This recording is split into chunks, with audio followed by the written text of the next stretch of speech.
boss mode engaged.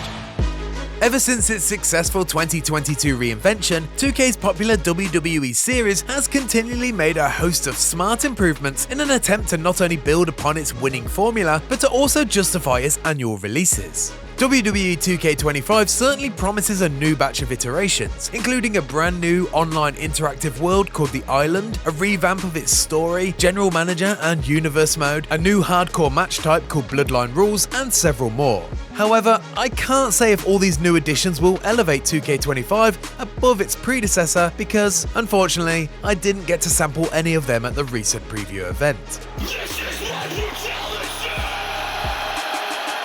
Instead of sampling what I imagined to be this year's most significant alterations, my time with 2K25 was largely focused on the mostly unchanged core gameplay and this year's adjusted showcase mode, which focuses on the Bloodline stable of wrestlers. But while I was locked out of most of this year's new ideas, I did appreciate some small but significant alterations. And they're enough that I'm confident that WWE 2K25 will be another successful evolution of the series and most likely worth any wrestling fan's time.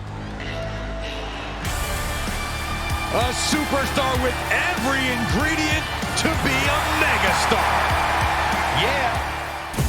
WWE 2K25 Showcase Mode focuses on the history of the Anoa'i family, headlined by its most recent stars Roman Reigns and the Bloodline. But it also celebrates previous generations like the Wild Samoans, Yokozuna, and, most famously, The Rock. The mode now includes 3 types of matches, ones where you recreate history, others where you create history, and most interestingly for me, matches where you alter history. I got to experience all 3 types in the shape of recreating Nia Jax's Queen of the Ring victory from 2024, creating a dream Wild Samoans vs the Dudley Boyz match, and altering the history of the iconic Roman Reigns against Seth Rollins bout from the Royal Rumble in 2022. All 3 offered their own style of fun and unique perspective for any hardcore WWE fan, and it's an improvement on last year's showcase mode. But that's not to say there aren't still some small issues. The showcase mode in last year's WWE 2K24, much like the one in WWE 2K23 before it, was hampered by an over-reliance on switching to real-life footage that ran for multiple minutes at a time, a system that developer Visual Concepts dubbed Slingshot. As I pointed out in my preview for WWE 2K23, I found myself wanting to be back in the action and create these moments myself, not just watching clips of footage that are already burned into my brain. 2 years later, I'm happy to confirm that although the issue is not completely solved, progress has been made. The cut to real-life footage is now gone, as is the over-reliance on taking you away from the action, at least as far as I experienced in the hands-on session. Key moments are now recreated in-engine through animation, providing a less jarring experience and a level of satisfaction from seeing iconic moments realized in the game's mostly gorgeous graphics. These sequences also seem significantly shorter, meaning less time away from controlling the action. Whoa, that was interesting. That's not to say that all my prior gripes with staying in control have been addressed though. During the conclusion of my Nia Jax match, rather than staying in the ring, I was forced to embody a bystander during the 1-2-3. Ideally, I'd like more control during these important moments. I want to relive them with my own gameplay decisions, not merely observe as a passive bystander. Good night, Annihilator! Elsewhere, 2K25 makes minor improvements to other rough edges. Previous showcase modes relied heavily on a checklist system, requiring you to complete often rudimentary maneuvers to trigger the match's live action sequences. A common complaint is that this approach makes a match feel less like dynamic gameplay and more like a to-do list. This system is back, which no doubt will prove contentious once again, but it has been slightly refined for WWE 2K25, with the added optional objectives on a timer. You're rewarded for completing these actions with cosmetics, but most importantly, you're not punished for failing them as you were in previous entries. It's a vital baby step in the right direction.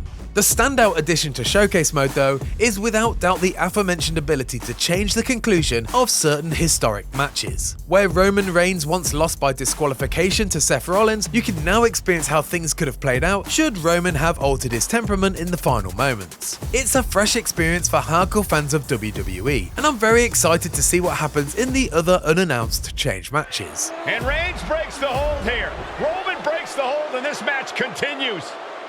It just shows you how locked in Roman Reigns is to winning this match.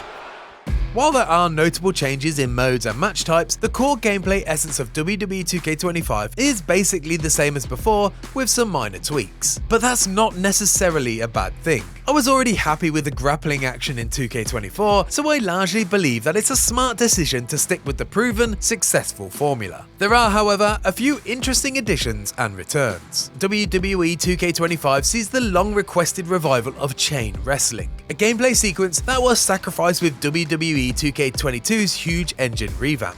During the opening moments of a bout, instigating a grapple will now force players into a minigame that allows you to gain the upper hand. After locking up, you can choose to drive, wrench, attack, and ultimately reposition your opponent into a spot that's advantageous for you. Like the trading blows mechanic introduced last year, chain wrestling adds another staple of WWE action, taking another vital step towards accurately recreating what fans see on TV every week.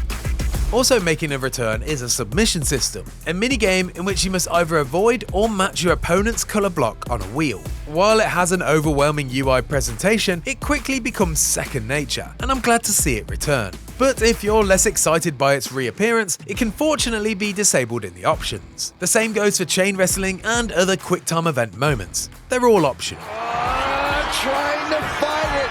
Anything to not give up. Without a doubt, my favourite gameplay feature from WWE 2K24 also makes its triumphant return: throwing of weapons. Oh, didn't see that one coming. Not only has the roster of weapons been improved, but the backstage brawls have now expanded into new environments that are perfect for weapon tossing. The best location I experienced in the demo was the WWE archives, which not only allow you to toss apples, footballs, and megaphones, but also drops you into a WWE fan's dream environment, littered with history and Easter eggs galore. Oh, and you can also fight on top of a giant WrestleMania sign and everyone's favourite giant fist from the SmackDown days of yore. From the top. Oh, I don't see them getting up after that.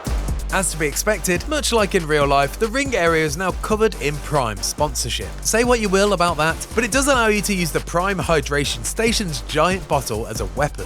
For my money, wrapping a bottle of Logan Paul's luminous juice around your opponent's head certainly feels like the best use of the egregious electrolytes. Oh, and I also managed to find another worthwhile use of the giant Prime bottle. That was a hell of a maneuver there, guys.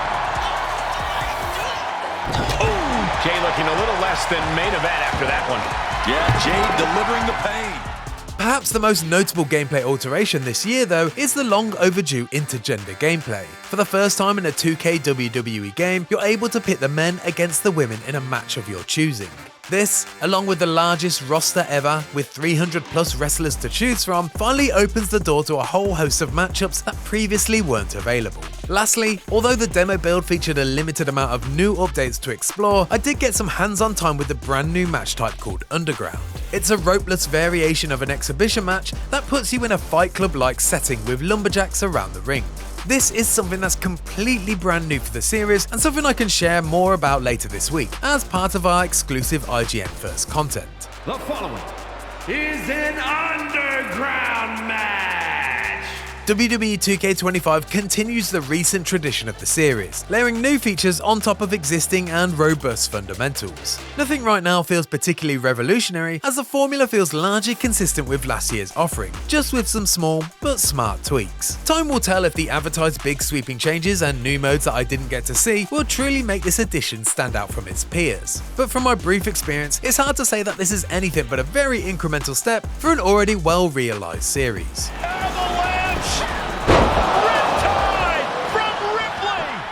And if you're interested in finding out more about WWE 2K25, be sure to stick with IGN all this month for our IGN First Look coverage, and in the meantime, be sure to check out the full entrance video for this year's Royal Rumble winner, main event, Jey Uso.